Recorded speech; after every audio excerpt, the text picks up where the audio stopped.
komið sæl öll og velkomin á annan af 3 fyrirlestrum Hagfræðistofnunar áhrif COVID-19 á efnahag Íslands. Svo við setjum aðeins línurnar varðandi hvernig við hegðum okkur í þessum internetheimi, að þá væri ágætt ef allir væru þá með slökkt á míkrofónunum sínum á meðan að framsaga annarra fer fram, en á sama tíma þau séu undir nafni inni líka, og þegar kemur að spurningum þess að þau jafnvel fari í mynd. Í dag ætlar Gylfi Magnússon, dósent í viðskiptafræði, að fjalla mögulegt tjón vegna faraldursins og viðbrögð við því. Það svona sirka 10-20 mínútur. Og því næst taka Vilhjálmur Árnason, prófessor í heimspeki, og Þórhildur Jetsek, lektor á hagfræðideild. Við keflum leggja út frá erindi Gylfa í svona 5-10 mínútur hvert. Og að því loknu þá miðum við að taka við spurningum frá þáttakendum. Ég ætla líka að vekja athygli ykkur á því að við tökum erindið upp og því verður þá komið fyrir á heimasíðu Hagfræðistofnunar þegar það tilbúið, þannig að þið eru þá meðvituð það líka.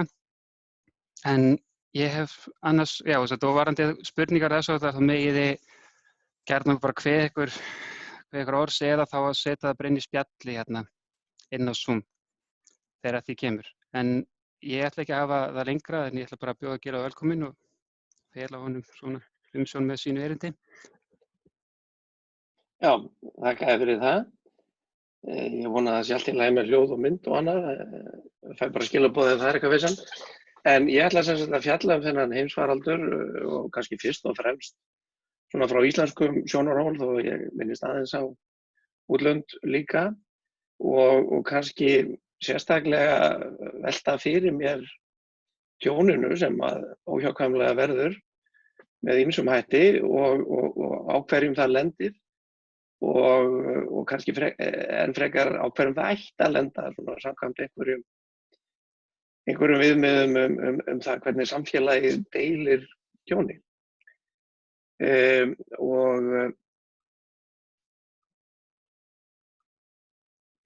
Það er kannski fyrst að geta þess að, eins og allir vita, þá eru ýmiss konar faraldrar algengir í mannkynssögunni og sumir vissulega miklu þyngri en þessi, allavega hvað varðar manntjón.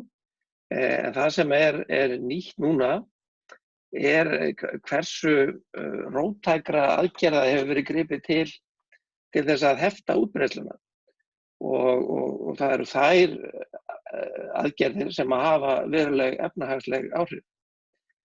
Það eru einhver fordæmi úr sögunni tilraunir til einhvers svipað sem þær hafa aldrei verið nándar nærri jafn róttækar. En sumar svo sem gengið ágætlega, tókst til dæmis að venda Norður- og Austurland í spænsku vækinni fyrir rúmri öld með því að loka landsvæðum á Íslandi. Og það má kannski segja það sem við verðum að gera núna sé bara miklu róttækari tilraun til þess að gera eitthvað svipað. Þar sem að heilu atvinnugreinunum er lokað og landamærum og svæðum og jafnvel útgöngubann og ýmislegt annað sem að við náttúrulega höfum ekki þekkt áður. Og þetta veldur því að við erum með verulegan samdrátt í efnahagsstarfsemi og hún er líklega meiri heldur en eftir hrunið 2008 eða allavega af svipari stærðargráðu og örugglega miklu snarpari. Samdrátturinn eftir 2008 hann kom fram á svona það bil 2 árum, þar sem það var botninn á, en núna hefur hann komið fram á nokkrum vikum eða kannski 2-3 mánuðum. Og við vitum svo sem ekki nákvæmlega hvort að botninum er náð núna, en það hefur allavega gerst miklu hraðar heldur en fyrir rúmum áratug. Það er hægt að finna sögulega dæmi verri samdrátt og þetta móðuharðindin og eitthvað slíkt á Íslandi eða svarti dauði út í heimi ýmsar heimsstyrjaldir eða styrjaldir almennt. Þannig að þetta er ekki fordæmalaus samdráttur efnahagsstarfsemi, en svona fer kannski nálægt því að vera fordæmalaus á friðartímum. í nútíma sögunni þá það kannski helst heimskreppan á 4. áratugnum sem að olli jafn miklum samdrætti. Það reyndar ekki svo miklum hér á landi en í Bandaríkjunum og Evrópu og víðar. Einn svona almennur fyrirvari þegar ég tala efnahagsstarfsemi þá nota ég oft verga landsframleiðslu sem mælikvarða. Það þarf auðvitað að hafa ýmsa fyrirvara við þann mælikvarða. Hann alls ekki algildur og raun og veru meinkallaður mælikvarða ýmsa leitu. Tekur ekki tillit til tekjuskiptingar og sjálfbærni og það sem gengur ekki kaupum og sölum á markaði en ég ætla nú engu að síður að leyfa mér að nota þann ágæta mælikvarða núna. Og þegar kemur að hagfræðilegri greiningu að þá eru ýmis vandamál og kannski fyrsta vandamálið að grunnforsendur, þar sé læknisfræðilega forsendur, eru mjög óskýrar. Við vitum ekki núna hversu lengi faraldurinn mun geisa, við vitum ekki hvort það mun finnast og þá hvenær mótefni eða bóluefni eða lækning. Við vitum heldur ekki nákvæmlega hvað hið opinbera mun gera, til dæmis hversu lengi verður takmörkunum á samkomum beitt og svo hversu vel verður þeim hlýtt. Við vitum ekki hvort það kemur önnur bylgja. Við vitum til dæmis ekki núna hvað mun gerast með útbreiðslu faraldursins eftir að verður rýmkað með ýmsar samkomur og landamæri opnuð. Þannig að þessar forsendur eru allar saman frekar óljósar og það náttúrulega erfitt að draga einhverja hagrænar ályktanir þegar að slíkar lykilforsendur eru óljósar. Og síðan bætist við að það sem myndi kalla samtímagögn, bara hvað veltan er mikil eða atvinnuleysi eða innflutningur, útflutningur og slíkt, að þær tölur allir jafna ekki skýrar fyrir en eftir einhverja töf. Þannig að við vitum ekki nákvæmlega hvað er að gerast í hagkerfinu. Það er samt einhverjar svona samtíma vísbendingar eins og velta virðisaukaskatts og við vitum auðvitað að ferðamenn eru nánast engir og það eru svona einhverjar mælingar á hinn og þessu sem að gefa einhverjar vísbendingar að þetta eru miklu grófari vísbendingar heldur en almennt eru notaðar í haglíkönum til þess að mæla einhvern orsakasamband og afleiðingar af einhverjum áföllum. Og síðan er það vandamál fyrir hagræna greiningu að við höfum ekki góð fordæmi og þar af leiðandi erum við ekki með líkön sem hafa verið prófuð með einhverjum rauntölum það hvernig hagkerfið bregst við svona áfalli. Við höfum auðvitað einhverja mannkynssögu eins og spænsku veikina, þetta var ekki spænsk en við köllum það, en það var fyrir rúmri öld og hagkerfið var allt öðruvísi og þar fyrir utan var nú ýmislegt annað sem gekk á eins og heimsstyrjöldar ljúka og frostavetur og kötlugos. Þannig að það er mjög erfitt að nota einhverjar hagmælingar sem reyndar eru mjög takmarkaðar frá þeim tíma til þess að segja okkur hvað mun gerast nú. En við vitum hins vegar að það er augljóslega bæði það sem að hagfræðingar tala sem framboðsskell og hins vegar eftirspurnarskell og þetta bara hreinlega blasir við. Það er alls konar framleiðsla sem er lokuð allan heim, verksmiðjur og margt fleira. Það eru verslanir sem eru lokaðar og landamæri eru lokuð allavega fyrir fólksflutningum þó að vörur komist nú nokkurn veginn á leiðarenda. Við erum með keðjuverkun vegna langra aðfangakeðja, þannig að vandamál til dæmis í Kína valda því að verksmiðjur í Evrópu eða Asíu annars staðar fá ekki einhverjar vörur og þá stoppar fyrir það síðar einhver framleiðsla. Og síðan sem er auðvitað mjög sérstakt að viðskiptavinirnir komast hvergi. Það er ekki nóg með það að þeir komast ekki endilega á milli landa, þeir komast ekki alltaf út í búð, þá kannski að fara út í matvöruverslun og lyfjaverslun en ekkert annað. Og það þýðir að þó að það sé í einhverju skilningi eftirspurn og framboð að þá hittast þessir tveir kraftar hvergi því að markaðir eru lokaðir eða viðskiptavinirnir komast ekki á markað.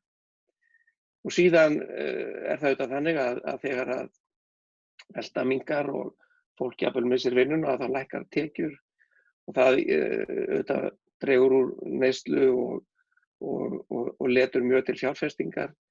Síðan er líka mjög mikil óvissa og það líka fær fólk til þess að halda sér höndum. Þannig að hvernig sem átt er litið þá er þetta verulegur skellur sem eiginlega hittir bæði framboðs- og eftirspurnarliðina og líka markaðina þar sem að framboð og eftirspurn almennt hittast. Ef við kíkjum sérstaklega á Ísland þá auðvitað, eins og var reyndar rætt hérna í svipaðri málstofu áður í þessari röð, þyngsta höggið vegna ferðaþjónustu og þá þjónustu við erlenda ferðamenn. Hún var þegar að mest lét, svona það bil 10% af vergri landsframleiðslu. Og það var enda 2018, hún var aðeins minni í fyrra, kannski 9,3%. Og reyndar enn mikilvægari þegar að horfum á gjaldeyristekjur því að ferðaþjónustan skilaði þegar mest var svona það bil 40% af gjaldeyristekjum þjóðarbúsins. Og þetta þýðir auðvitað að höggið á Íslandi þyngra heldur en í mörgum öðrum löndum, en við skulum samt ekki ýkja það of því að í mörgum löndum þar sem jafnvel til dæmis ferðaþjónusta ekki mjög mikilvæg, þar alls konar framleiðslu meira að minna stopp. Einfaldlega vegna þess að annaðhvort ekki hægt að hafa verksmiðjurnar opnar eða það getur enginn komist til þess að kaupa það sem verið að framleiða. Ég held að bílasala í Evrópu hafi fallið 95 til hátt í 100% í sumum löndum og þá náttúrulega stoppa bílaverksmiðjurnar fyrir það síðan líka. Nú ofan á það sem gerist í ferðaþjónustunni þá eru alls konar lokanir sem að virðast náttúrulega vera tímabundnar, eins og við þekkjum persónuleg þjónusta, íþróttaleiki, listsýningar og svo mætti lengi telja. Þetta hefur allt saman verið lokað eða fallið niður. Og þá auðvitað verði ekki til neina tekjur hjá þeim sem ætluðu að selja einhverja slíka þjónustu eða syngja í brúðkaupum eða fermingum eða selja mat í einhverja slíkar veislur. Og þetta allt saman hér innanlands, en svo auðvitað líka vandræði á útflutningsmörkuðum. Álverð lækkar almennt þegar það hart í ári í heimsbúskapnum. Og ferskfiskneysla hefur eitthvað dregið saman. Tengist líklega fyrst og fremst í að veitingahús og mötuneyti eru stórir kaupendur af ferskum fisk og sá rekstur auðvitað allur uppnámi núna. Á móti kemur svo reyndar ýmislegt eins og að viðskiptakjör hafa batnað, fyrst og fremst vegna þess að eldsneytisverð hefur hrunið. En svo ef við reynum að kortleggja þetta eftir atvinnugreinum, að þá þetta mjög misjafnt og klárlega mikið í þessum atvinnugreinum sem ég var að telja upp áðan. En svo á móti einhverjar aðrar sem kannski vega minna, sem að blómstra, einhver hluta vegna til dæmis metsala á reiðhjólum núna og ekki bara á Íslandi. Og svo auðvitað handspriti og svona einhverjum vörum sem notaðar eru beinlínis til þess að bregðast við faraldrinum. Ýmiss konar störf, eða sum störf eru betur henta betur til þess að vinna þau þrátt fyrir faraldur en önnur. Og fjarvinna dugar til dæmis til þess að halda svona háskólafyrirlestur eins og þennan, en hentar auðvitað ekki fyrir þá sem vinna við afgreiðslu eða verksmiðjustörf eða byggingavinnu og almennt virðist sem að þeir sem helst hafa komist til vinnu í löndum sem hafa meira að minna lokað undanfarna mánuði eða vikur, að það séu þeir sem að vinna frekar hálaunustörf fyrir menntafólk. Fólk sem er minna menntað og er í lægra launuðum störfum, það þarf yfirleitt að vera á staðnum, við afgreiðslu eða þrif eða byggingavinnu eða verksmiðjustörf eða eitthvað annað slíkt. Þannig að líklega hefur tekjumissirinn og atvinnuleysið orðið alvarlegra hjá lágtekjuhópum heldur en hátekjuhópum. Þetta hefur svo sem ekki verið kortlagt mér utanlega hér á Íslandi.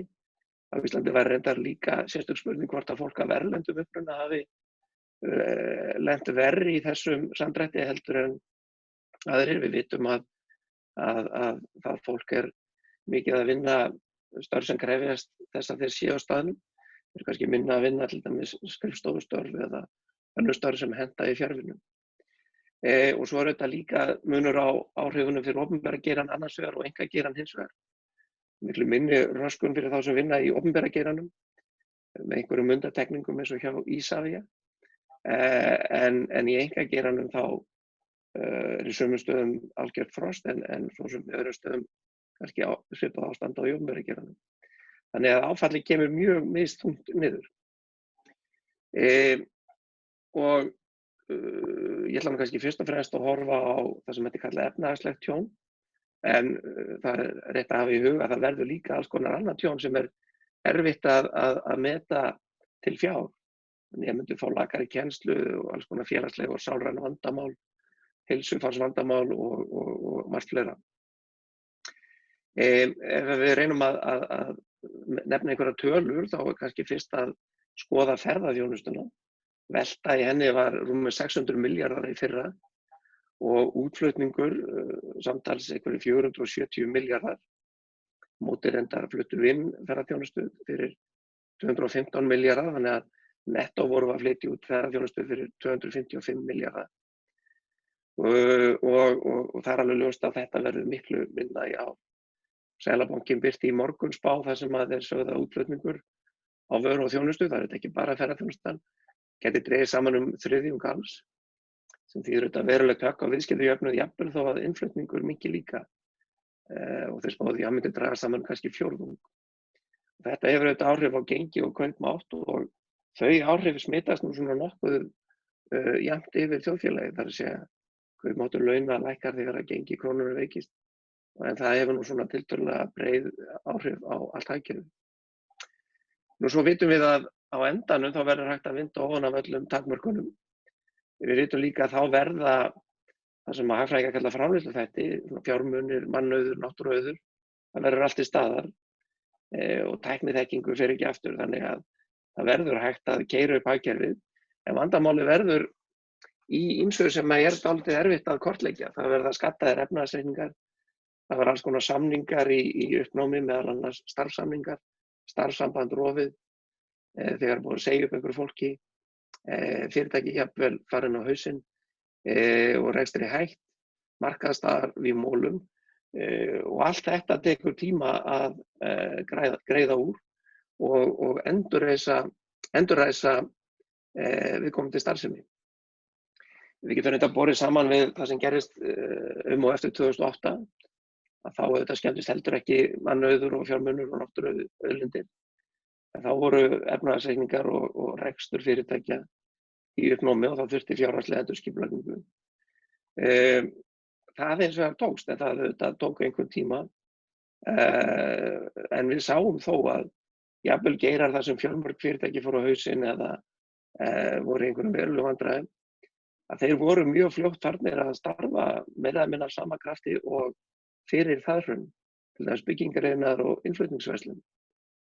Þannig að framboðsliðin, hún lagaðist mjög fljótt leið og eftirspurn jókst að nýju. Það er eins og svo sem ekki sambærileg vandræði í kortinu núna, við erum ekki búin á því að fasteignamarkaður eða gjaldmiðillinn hrynji núna og það verður einhver lækkun á hlutabréfamarkaðinn, en hún verður þetta ekki svipuð á 2008. Þannig að við verðum með einhverja svona fjárhagslegar flækjur, en það er hægt að vera minni og þess vegna fljótlegar að greiða úr þeim. Og það sem þetta flýtti fyrir endurreisninni 2008 var að eftirspurn eftir íslenskum vörum og þjónustu jókst mjög hratt. Og það var auðvitað meðal annars og kannski sérstaklega vegna vaxtar ferðaþjónustunnar. Og við vitum ekki hvort eitthvað svipað gerist nú. Við vitum til dæmis ekki hversu hratt fjöldi ferðamanna mun vaxa aftur frá því að vera nánast 0 núna í apríl og maí.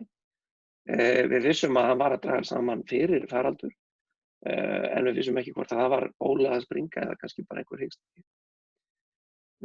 Vöxturinn fyrir milli hruns og faraldur, svona frá 2009 til 2018, í ferðaþjónustu var eitthvað 20% á ári og það er svo sem engar líkur á því að það gerist aftur og kannski líklega eins gott því að það var nú svona ýmis vandamál sem fylgdu þeim hraða vexti. En við getum þó leyft okkur svona hóflega bjartsýni því að ferðaþjónusta í heiminum hefur farið vaxandi langar hríð og mun sjálfsagt gera áfram og eitthvað af því lítur nú eiginlega að skila sér hingað þó að vöxturinn verði ekki 20-30% á ári. Þannig að ef við reynum að teikna þetta upp samandregið þá er engin sérstök teikn á lofti einhvern varanlega skaða á efnahagslífinu. Og sumt gæti reyndar breyst í batnað, við erum búin að læra heilmikið fjarvinnu og fjarfundi og netverslun og slíkt sem að sjálfsagt verður notað áfram og gæti aukið framleiðni og minnkað auðlindanotkun. Ýmiss konar sveiflujafnar hafa dreift þessu höggi og mildað hér innanlands sérstaklega kannski það sem þetta kalla gróðandráttum velferðarkerfi, atvinnuleysistryggingar og svo bætti það með hlutabótakerfi. Ríkið tekur líka minna til sín í sköttum, það gerist nánast bara sjálfkrafa vegna þess að skattstofnar rýrna og allt þetta mildar höggið og dregur úr falli eftirspurnar en auðvitað býr til vanda í ríkisfjármálum á móti. Og það til svona sveiflujafnarar eða velferðarkerfi fyrir almenning, en það ekki sambærilegt kerfi til staðar fyrir fyrirtæki og það eiginlega bara tekjuskattskerfi fyrirtækja sem með svona innbyggðri sveiflujöfnun en hún mjög veik miðað við það sem gert fyrir launþega. Nú, það gert ráð fyrir því ef við skoðum spár frá aðalum eins og bönkunum, Seðlabankanum í morgun og AGS að samdrátturinn verði svona eitthvað frá 7 upp í 9% í ár og svo reyndar hugsanlegt að hann verði meira eða minni, en þetta svona það sem við mun telja líklegast. Það þá högg upp á einhverja hátt í 300 milljarða í ár og það alveg augljóst að það verður eitthvað á næsta ári líka. Þannig að þetta gæti kannski orðið eitthvað stærra gráðan 500 milljarðar og þá erum við að reikna eiginlega samdrátt frá því að það verði enginn vöxtur. En ef við bætum svo við að það var gert ráð fyrir vexti fyrir faraldur og þá eru höggið talsvert meira en þetta, kannski eitthvað stærra gráðan 800 milljarðar. Og það kemur náttúrulega niður á nánast öllum með einhverjum hætti, en í krónutalið kannski stærst hjá þeim sem eru að reka fyrirtæki í ferðaþjónustu og svo hjá ríkissjóði og reyndar sveitarfélögunum líka, en þau eru samt minni en ríkissjóður. Fjármálaráðherra gaf út lauslega áætlun upp á 250 milljarða hallarekstur á ríkissjóði og Seðlabankinn birti í morgun spáum 12% af vergri landsframleiðslu sem einhverjir 350 milljarðar. Þannig að það þá skuldasöfnun ríkissjóðs sem að mildar höggið fyrir aðra en það er svo auðvitað að vinda ofan af með einhverjum hætti seinna. Það hins vegar rétt að benda á að þó að 300 milljarðar sé há tala og náttúrulega geti endanlega tala orðið eitthvað hærra en það, að þá dauðrotar það ekki að ríkissjóð og að því gefna þetta sé bara tímabundið skellur að þá væri tiltölulega auðvelt að greiða þetta niður á löngum tíma en það sjaldgæft högg að ræða og eðlilegt að greiða úr flækju vegna þess á löngum tíma. Ef það væri til dæmis gert á 5 árum að það þyrfti ekki að bæta afkomu ríkissjóðs á hverju árinu um svona 0,5% af landsframleiðslu. Ég fer að stytta mál mitt, vekja athygli á því að við þurfum ekki erlend lán til þess að fjármagna þetta. Það verður örugglega hægt að fjármagna allt innanlands enda spáð afgangi á viðskiptajöfnuði og þá munum við nota væntanlega annars vegar þvingaðasparnað eins og einhverju lífeyriskerfi og frjálsarsparnað. Þannig að ríkið mun taka þetta að láni og aðrir sem þurfa að fjármagna og það ætti ekki að vera verulegt vandamál og þetta fyrir ríkið kemur sér vel að vextir eru nánast 0. Og svo kannski bara lokum hvort að það ætti að grípa til meiri útjöfnunar á þessu áfalli. Þá er rétt að hafa í huga það sem var gert eftir Vestmannaeyjagosið eða í Vestmannaeyjagosinu 1973. Þá var stofnaður viðlagasjóður sem síðar var Náttúruhamfaratrygging Íslands sem ennþá starfandi og þá var eiginlega tryggt eftir á. Það var ekki slík trygging í gangi fyrir eldgos en henni var komið á eftir á og aflað tekna með hækkun á söluskatti og fleiru. Það eins og þó að þessi trygging sé ennþá í gangi og þá tryggir hún ekki tjón vegna faraldra. Hún tryggir tjón vegna alls konar náttúruhamfara sem taldar upp í lögum, eldgos og jarðskjálftar og svo framvegis en ekki faraldrar og það álitamál hvort að það ætti einfaldlega að endurskoða hvort að þyrfti að fjölga þeim liðum sem að tryggt fyrir sem væri þá raun og veru eins og tryggja fyrir faraldrum eftir á. Þá þyrfti auðvitað að afla fjár til þess að greiða þær bætur með einhverjum hætti í framtíðinni. Og ég held að séu bæði sanngirnisrök og hagræðarrök fyrir því að dreifa áfallinu betur Það er þetta mjög ósanngjarnt til dæmis að sum fyrirtæki þurfa að loka og eigendur þeirra að tapa miklu til þess að vernda almenning. Þegar menn grípa til slíkra aðgerða til þess að hjálpa samfélaginu þá er eðlilegt að kostnaðurinn sé líka borinn af samfélaginu. Og hagræn rökin verða kannski þau að ef við gerum það þá líklega fyrirtæki séu fljótari að hefja starfsemi á fullum kraft á nýju, þannig að efnahagssamdrátturinn verði ekki langvinnur. En ég held ég sé komið fram yfir tíma, þannig ég ætla að stoppa núna. Já, takk fyrir þetta Gylfi, þetta er bara mjög fínn tími held ég. Það er þá spurning að við færum okkur næst yfir á panelistan okkar og ég hugsaði mig bara að taka þetta í stafrósröð. Það var að Vilhjálmur, þú vilja byrja?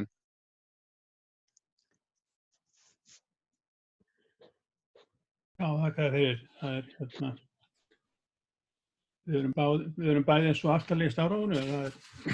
Ég þakka Gylfa fyrir sína framsögu og líka fyrir að vera boðið að taka þátt í málstofu Hagfræðistofnunar. Ég er nú ekki með neina menntun eða innsýn í hagfræði, en spurningin er náttúrulega yfirskriftin er hér hvort eigi að bæta skaða og hvar áfallið eigi að lenda, á hverju tjónið eigi að lenda og hvers vegna. Og það sem að mér finnst kannski vera mikilvægt í upphafi er að minna á grundvallaratriði að við erum að ræða hér ríkissjóð. Hvernig eigi að, fyrsta lagi er kannski tvenns konar grundvallaratriði, annað sem að Gylfi nefndi oft að hér er áfall sem enginn ber ábyrgð á, líkt og samlíkingi við náttúruhamfarir eru þetta mjög mikilvæg. Og þannig að því leyti til þá er ákveðin krafa þessi réttlætismál að það verði einhverjar bætur, því að hér er að ræða áfall sem er ekki af mannavöldum. En hins vegar að bæturnar myndu þá koma úr ríkissjóði, og ríkissjóður er með almannafé og því ber að ráðstafa í samræmi við það. Og þá finnst mér að ákveðið svona grundvallaratriði bara í umræðunni að það sé gengi út frá því að það sé ekki sjálfstætt markmið að hjálpa einhverjum tilteknum aðilum eða fyrirtækjum, heldur að það sé alltaf að megin markmiðið sé að vernda almenning og þjóna almannaheill. Og síðan sé það, og einmitt Gylfi vék að þessu í lokin, að bæði sanngirnis og hagrænu rökin litu að því að vernda almenning, og ég tek undir það. En síðan er þá empírísk spurning, eða reynsluatriði hvernig það er best gert. Og ef að það er leiðin til að vernda almenning og þjóna almannaheill, að styðja einstök fyrirtæki, svo sem er til þess að halda upp í atvinnustigi og vernda ráðningarsambönd, þá er það röksemdin fyrir því, en ekki sjálfstæð rök að eigi endilega að hjálpa fyrirtækjum.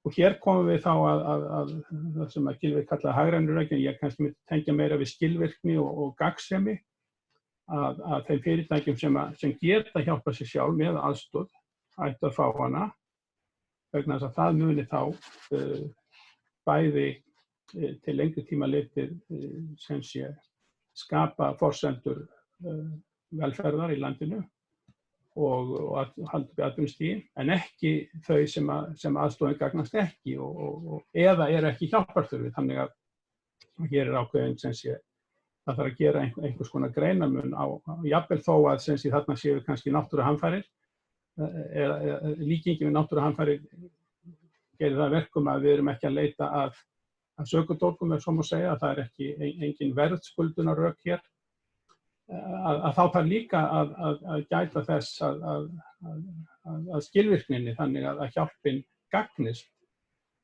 Það bera sig þetta allir illa, en það er ekki þar með sagt að öllum beri að hjálpa nema það gagnist og þá í kannski stóra samhenginu.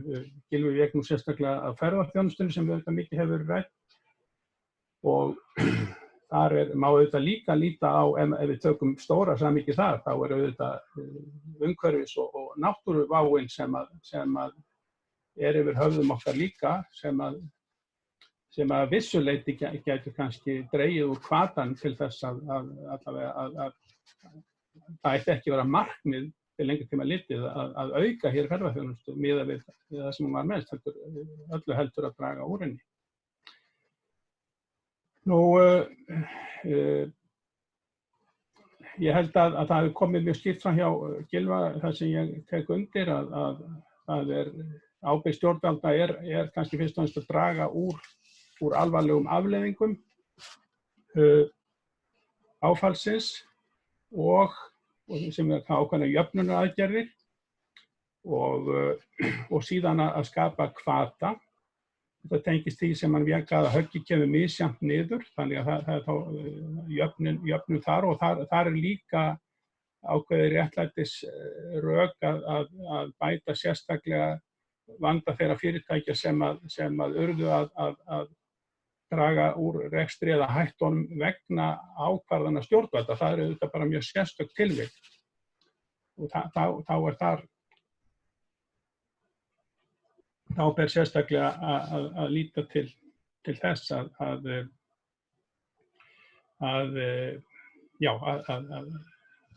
þar er sem sé ólíkt flestum þá þar sem sé skaði sem þarf að bæta vegna stjórnvaldsákvarðana. En einnig það réttlætismál að gefa forgang þeim sem að minnst mega sín. Gylfi nefndi sérstaklega að áfallið komi meira niður á lágtekjuhópum heldur en hátekjuhópum og það bara almenn réttlætiskrafa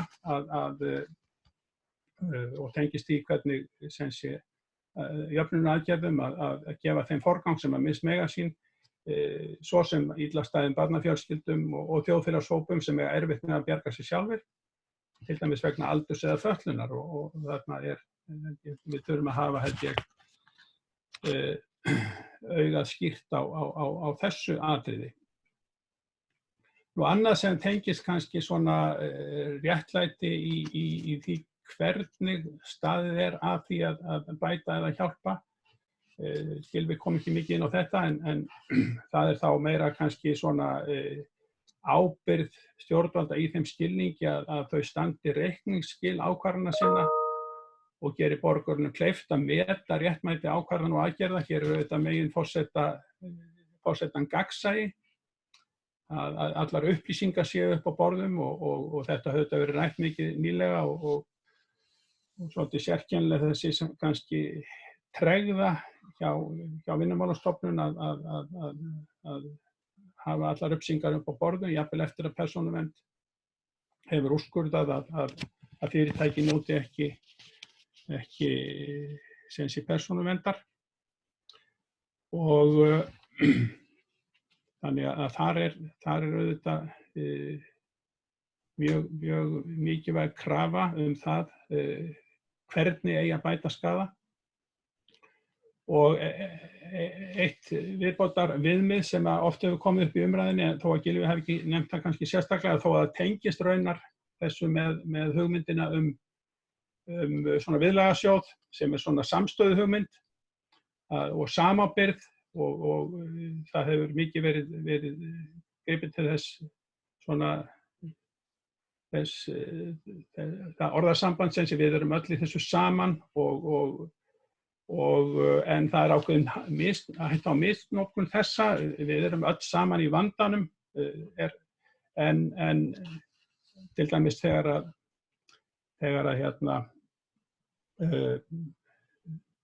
meira segja talsmaður Icelandair vék sérstaklega því að hann væri ekki hrifinn af ríkisafskiptum. Ríkið alltaf til trafala þegar vel gengur en þegar ábjátar þá höfðað til samstöðunar. Þannig að þetta kannski líka spurning gagnkvæmni að fyrirtæki sem hafa ekki lagt til samfélagsins eigi ekki að fá frá því heldur. Þannig að þarna ákveðin sem sé viðmiðun það þegar verið að bæta skaða sem ég held að sem betur fyrir hefur komið til umræðu í stjórnmálunum að til dæmis þau fyrirtæki sem hafa stundað skattsvik eða í skattaskjólum að þau í rauninni þó að skaðinn sé tilkomin af hamförum sem að enginn engin mannlegur máttur hefur getað stjórnað, þá þarna ákveðin verðskuldunar hugmynd og gagnkvæmnis hugmynd að menn eigi ekki tilkall til framlags úr af almannafé ef þeir hafa ekki sem sé staðið skil á því sem að keisarans Og einnig má spyrja í þessu samhengi hvað fær almenningur í staðinn fyrir framlag sitt. Það þarf ekki að skilyrða aðstoðina, til dæmis með skuldbindingu endurgreiðslu eða minnstakosti með líkum á því að hjálpin muni hafa sem sé góð hagræn áhrif þannig að þau stuðli að velferðssamfélagsins og almannaheill. Þannig að, já, ég held að þetta sé nú svona aðalatriðin sem að ég vildi koma inn á og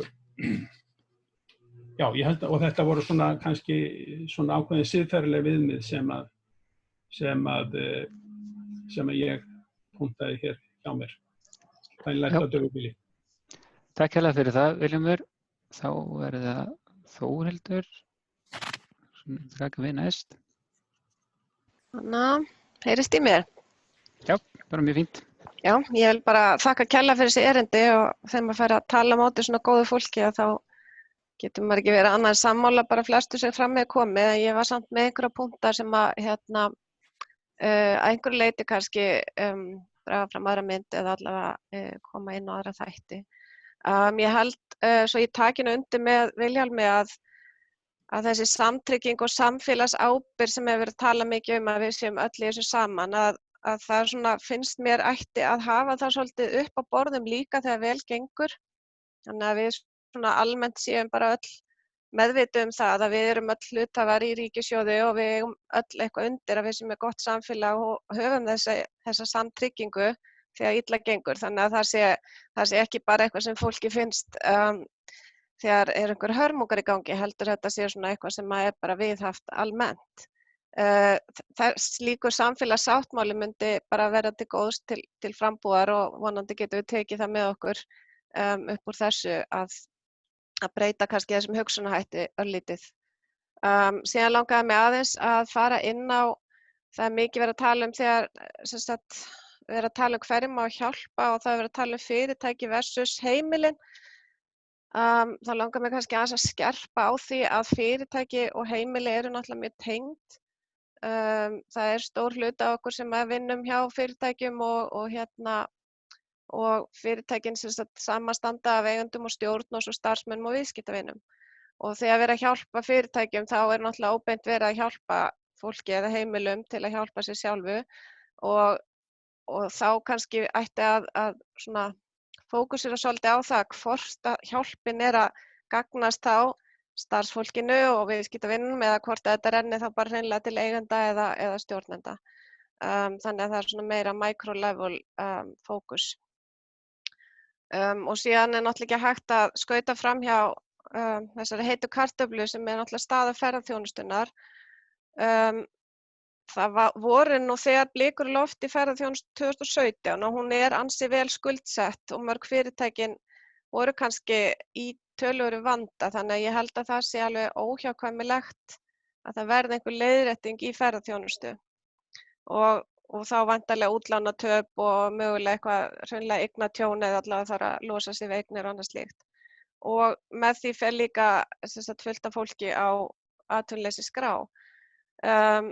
Og atvinnuleysi á Íslandi, þó að það kannski sögulega sé verið frekar lágt, að þá til stórir hópar sem að teljast vera utan vinnumarkaðar. Og það töluvert stærri fjöldi og það mjög mikilvægt allavega að hvað mér finnst að við förum að greina þetta svolítið vandlega og horfa til þess hvort þetta fólk sé utan vinnumarkaðar að eigin vali eða hvort það sé bara hreinlega þannig að það hefur ekki möguleika að fá vinnu. Og það á sér hópar sem að munu mögulega missa vinnuna í kjölfar þess áfalls í ferðaþjónustu og mögulega í öðru fyrirtækjum. Að hvernig við getum hjálpað þessum hópum að ná þeirri færni sem þeir þurfa til þess að geta komist út á vinnumarkaðinn aftur. það svona í ferðaþjónustunni, þetta hafa kannski verið svona frekar þeir sem eru ekki sem sagt, með mikla menntun og jafnvel fólk erlendis frá sem eru viðkvæmir hópar, þannig að það náttúrulega augljóslega mjög mikilvægt að horfa til þess að við hjálpum þeim svona til þess að öðlast þá færni sem þeir þurfa til þess að geta komist þá í önnur störf eða jafnvel stofna sín eigin fyrirtæki og svo framvegis. Þannig myndi ég segja að það að gera svona þekkingar yfirfærslu auðveldari, það sé gott markmið og að sjálfsögðu mikilvægt að reyna að auka framleiðni sem kannski svona okkar leið til framtíðar að geta staðið undir auknu kaupmætti og það fer það sem að Gylfi minntist á þegar hann að tala sem sagt, samningar og þekkinguna fyrirtækja og samfélagsauður sem bara hreinlega tengsl milli fólks og viðskiptasambönd, traust og annað slíkt að þetta fer í vaskinn í svona uppbróti að þá náttúrulega mjög mikilvægt að við finnum leið til þess að standa vörð fjölþáttaframleiðni og framleiðni almennt. Þannig má segja að það væri hægt að nýta tíma núna til uppbyggingar og huga svolítið að þessum málum að horfa þá til framtíðar og nýta þá peninga sem við óhjákvæmilega þurfum að nýta í hjálparstarf til þess að reyna að byggja upp og vinna okkur í haginn og ekki henda góðum peningum á eftir slæmum og huga auðvitað samfélagssáttmálanum og þessari samfélagsábyrgð fyrirtækja. Hvað varðar það hvernig á að fjármagna þetta, þá eru náttúrulega nokkra leiðir færar og mér finnst líklegast að það verði bara valið eitthvað blanda þeim að því að með skuldsetningu þá erum við að færa kannski eitthvað svolítið á framtíðarkynslóðir með því að draga almennt á þjónustu hins opinbera þá kannski lendir það svolítið á öllum með því að spara í tilfærsluútgjöldum og þá myndi það lenda á þeim sem eru nettó að þiggja og eru kannski viðkvæmustu hóparnir með því að hækka skatta þá fer það á fólk sem kannski aflegufærara þannig að það eflaust verður þetta þannig að flestir fái aðeins að finna fyrir því og best væri að við gætum svona dreift þessu sem best.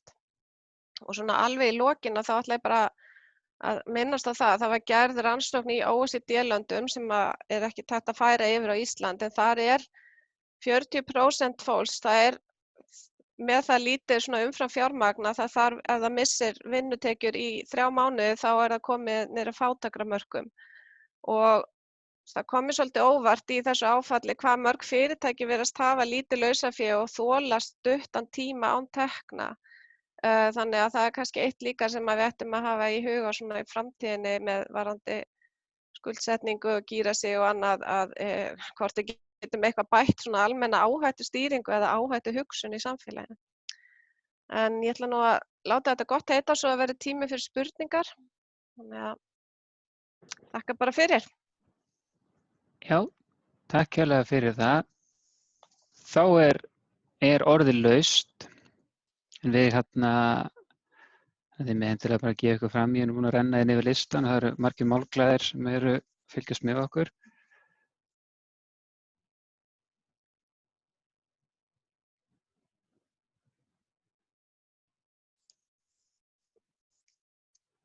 Það segir þeim. Já, Ásgeir Brynjar, gjörðu svo vel, mátt endilega kynna þig og svo svona reynum við að vera gagnorð þannig að við komum fleirum að. Já, komið sæl afsakið, þið heyrið í hjólum atvinnulífsins hérna fyrir utan gluggann hjá mér. Þannig að þau eru farin að snúast, það slípir okki. Takk ykkur fyrir erindin. Ég með eiginlega tvíþætta spurningu til ykkar. Þannig þið vinnið nú öll í hinnu góða öryggi hins opinbera sem borgar alltaf launin.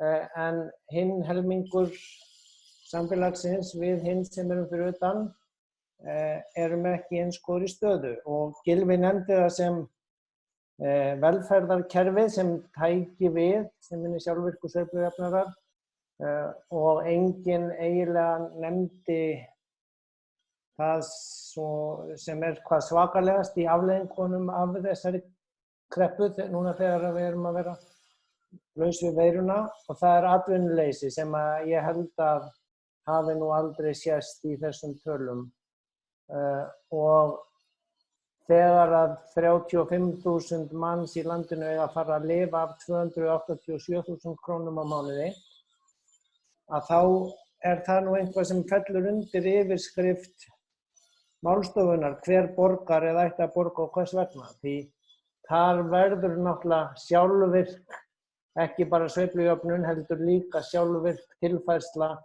á því hverjir bera mesta tjónið af áfallinu.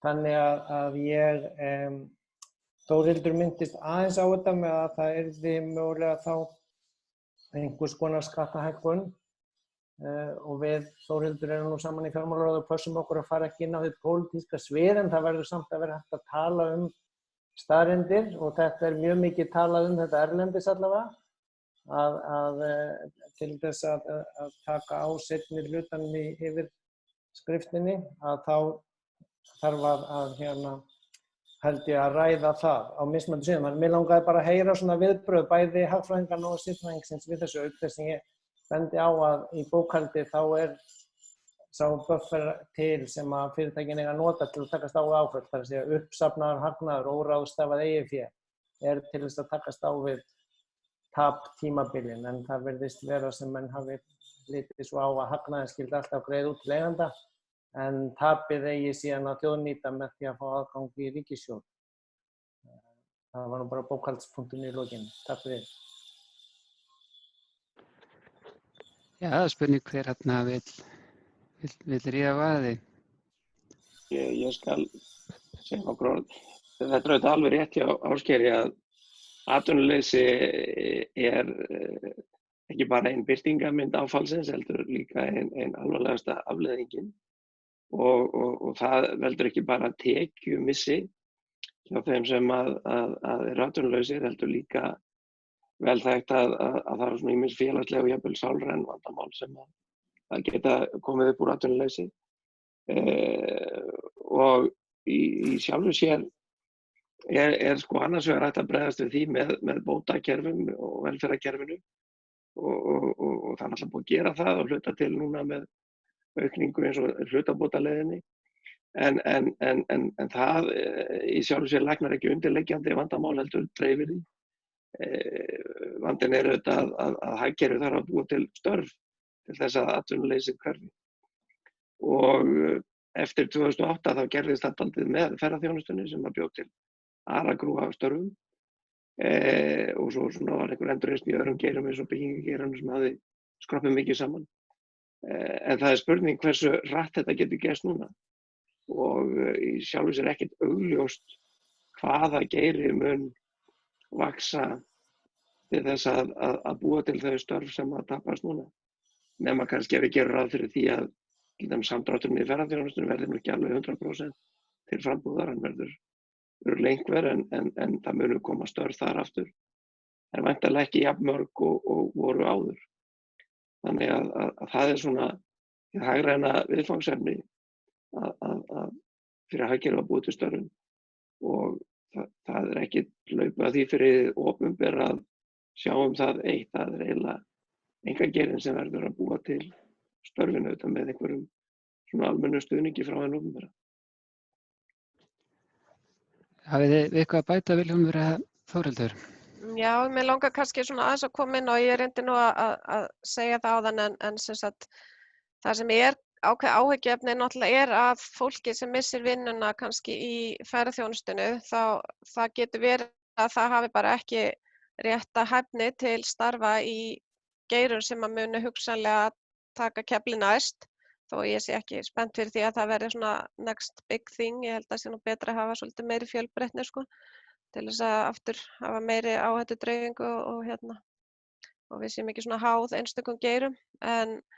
En ég held að það mætti þá huga því núna að svona vera í samvinnu, sem þetta opinber og fyrirtæki fari í samvinnu við það að koma fólki inn á vinnumarkaðinn í önnur störf þar sem mögulega tækifæri og það hafa til dæmis nýsköpunarfyrirtæki minnst á það að þau hafi næg verkefni, það vantar ekki verkefni en það vantar kannski fjármagn til þess að standa undir þeim verkefnum og það eru verkefni sem eru kannski tækifæri framtíðar.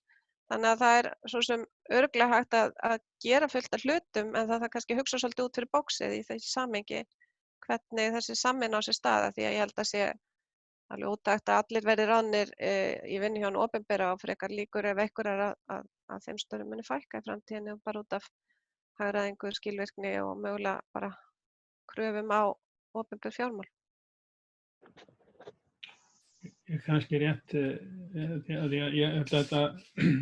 ég nefndi ekki atvinnuleysi en ég nefndi sérstaklega mikilvægi þess frá sjónarhóli réttlætis að tryggja sem best stöðu þeirra þjóðfélagshópa sem minnst mega sín og þar var einmitt lágtekjuhópar og náttúrulega allir þeir atvinnuleysi eru þar en í rauninni kemur þessi spurning atvinnuleysi svo athyglisverð sjónarhorn inn í rauninni það hvernig brugðist við þessum faraldri og þarna til dæmis deilurnar það hvaða leið á að fara ef við tökum leið Dana annars vegar og Svía hins vegar að Svíar eru í rauninni að þeir sem sé þetta er flókið en það er alltaf fórnarkostnaður auðvitað af því að bjarga lífum með hörðum aðgerðum hér og nú og það er lýðheilsu vandamál sem að fylgja atvinnuleysi og þannig að það er verið að í rauninni stjórnvaldsaðgerðirnar og ekki sérstaklega hérlendis heldur í rauninni við erum að súpa segið að harðari stjórnvaldsaðgerðum erlendis skapa í rauninni mjög alvarlegan vanda sem okkur ber þá eða stjórnvöldum ber þá að bregða sérstaklega við þegar horft er til afleiðinga þessa áfalls. Já, einmitt. Þá eru þá einhverju fleiri þarna úti sem eru með spurningar fyrir Gylfa Þórildi eða Vilhjálm. Já, Ásgeir, gjörðu svo vel. Já, ég myndi nú stærst. Já, Þórólfur er komin, byrja Ásgeir, við geymum þig aðeins, Þórólfur er komin. Já, ég vildi nú þakka fyrir góð erindi, ég var truflaður aðeins, þannig að ég náði kannski ekki alveg öllum. En ég fór nú svona aðeins að pæla í kannski, sko ef við horfum aðeins yfir stóra sviðið, að hér er búið að kveða niður veiruna með talsverðum tilkostnaði en sko ef við veltum fyrir okkur alternatífunum sem hefði geta verið þá hefði sá kostnaður orðið alveg geigvænlegur þannig að á einhvern hátt má segja það að við höfum fórnað einhverju en grætt mjög mikið þannig að svona ef við förum að velta fyrir okkur réttlætinu því að það þurfa að borga þetta einhvern tímann í framtíðinni en síðan sko Gylfi kannski koma aðeins inn á það með framtíðina það sem að hefur afhjúpast í þessum hörmungum öllum saman kannski það að í mörgum löndum að þá er kapasitetin í heilbrigðisþjónustunni ekki nægilega mikill. Áherslurnar innan heilbrigðisþjónustunnar á að geta gripið atriði eins og þetta eru ekki nægilega mikil og síðan að þeir sem eru í mestri lífshættu eru fólk í mjög miklu láglaunastörfum, afgreiðslufólk í búðum og starfsfólk í almenningssamgöngum og svo framvegis. Og það er kannski spurningin til Gylfa í viðbót við þörfin á því að borga ríkissjóðshallann sem ég held að verði nú ekkert rosalegt vandamál, að þá kemur þessi vandi, þurfum við með einhverjum hætti að lendum við í því að þurfa að takast á við ytri vandamál sem þá tengjast heilbrigðiskerfinu og munum við sjá svona breytta tekjuskiptingu í framhaldinu svona á milli starfa eftir því hversu mikilvæg áhættu menn eru. Já, sko þetta er kannski tvíþætt. Það er nú sagt hershöfðingja þeir séu alltaf reiðbúnir að heyja aftur síðasta stríð þannig að ég held að í næsta faraldri þá verði samfélagið og heilbrigðiskerfið betur undir það búið. Allavega ef hann kemur tiltölulega fljótlega svo fennir nú yfir þetta eins og annað og við verðum búin að gleyma þessu eftir kannski aldrafjólum og það auðvitað kostar eitthvað þannig að það verður án ef að setja eitthvað fé inn í smitsjúkdómavarnir og að eiga á lager búninga og þjálfa lækna og hjúkrunarfræðinga og aðra.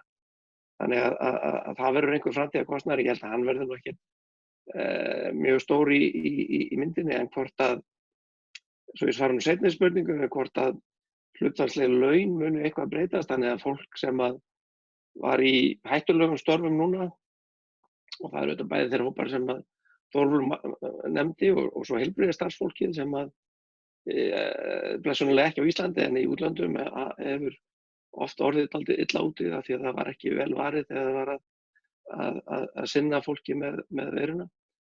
Það getur vel verið að það verði einhvers konar áhættu álag sem að markaðurinn mun setja á þau laun, en ég hef kannski ekki vonað því að þau verði mjög há svona í ljósi þess hversu faraldrar eru nú blessunarlega sjaldgæfir. Það er svo kannski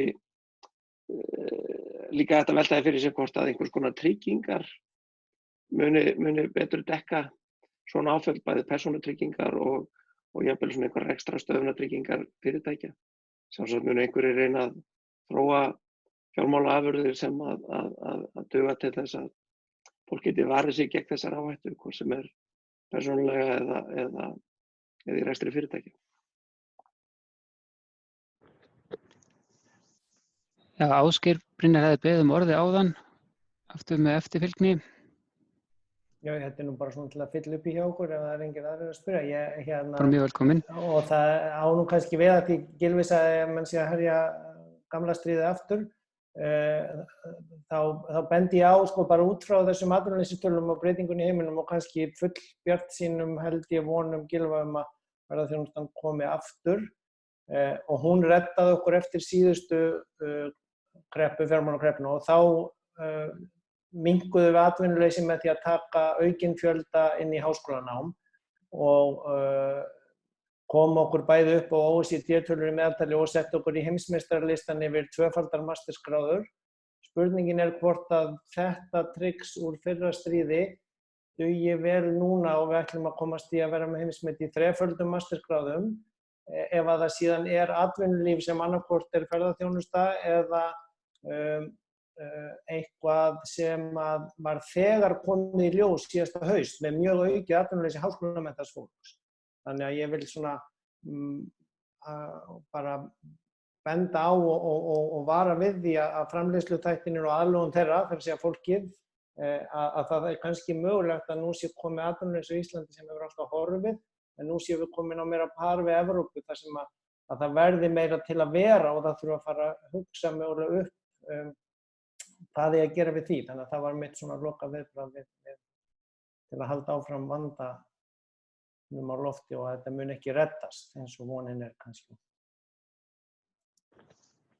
Já, hvað segir þið með viðbragðið? Kannski bara örstuð, almennt þá er ég mjög hlynntur því af ýmsum ástæðum að þegar atvinnuástandið er slæmt og þess vegna fórnarkostnað þess að fara í nám lítill, að þá fari menni í nám og bætir við sér mannauð og komið svo tvíeldri inn á vinnumarkaðinn aftur. Það leysir eins og ekkert öll vandamáli, en það er svona hluti af sveigjanleika vinnumarkaðarins að fólk geti horfið út á honum til þess að fara í nám. Þetta var líka mikið barneignir 2009 og 10, ég veit ekki hvort að það verður aftur 21 og 22. En það er hægt að gera ýmislegt annað en að vinna þegar atvinnumarkaðurinn er slæmur, þannig að það er út af fyrir sig betra að fólk geri það heldur en að mæla bara göturnar á atvinnuleysisbótum. Þannig að ef það er einhver kostur að þá er ekki engir gallar við það. Hvort sem að það verður nú þörf fyrir fólk með þrefaldar mastersgráður eða ekki, ég kannski ekki sérstaklega vona því. Ég kom inn á punkt sem að hefur verið vakið máls á bæði hjá Þórhildi og fleirum að þetta með og Gylfi líka hugmyndin tryggingu, einhvers konar tryggingu gegn áföllum sem mér finnst í rauninni vera mikilvægt réttlætismál þegar hlutirnir eru að lenda svona á almenningi og að stundum einstök fyrirtæki hafa kannski sýnt mjög litla fyrirhyggju, verið bæði með offjárfestingar og skort á vörnum til að mæta hugsanlegum áföllum, að þá þurfi bara ríkið einfaldlega að knýja þessa fyrirhyggju fram með greiðslum í einhvers konar áfallatryggingasjóð sem að þá taki höggið að einhverju leyti af almenningi þegar við lendum í svona stöðu. Það held ég gæti verið einn lærdómurinn sem við höfum af þessu. Já, þakka þér fyrir. Ég held að þetta sem verið ágætt hjá okkur og klukkan orðin 12. Við hjá Hagfræðistofnun þökkum Gylfa fyrir fyrirlesturinn og Vilhjálmi og Þórhildi fyrir góða málaleggingar og þeim öllu fyrir að gefa sér tíma til að vera með okkur. Sem og ykkur sem tóku þátt hérna með okkur á Zoom og komu með góðar og gagnlegar spurningar úr sal. Ég vil minna á að föstudaginn í næstu viku sem það 29. maí þá ætlar Þórólfur Matthíasson að loka þessum þríleik okkar COVID. Þar sem hann ætlar að fjalla mögulegar endurbætur á launakerfi Icelandair. Og Sveinn Agnarsson og Sveinn Hjörtur Hjartarson verða með honum í pallborði. En þá ég búinn að koma allir frá mér sem til að skipta máli og bara þökkum aftur Þórhildi, Vilhjálmi og Gylfa kærlega fyrir að vera með okkur og við sjáum ykkur vonandi mörg bara í næstu viku hjá Þórólfi. Takk kærlega fyrir. Takk fyrir mig. Takk fyrir.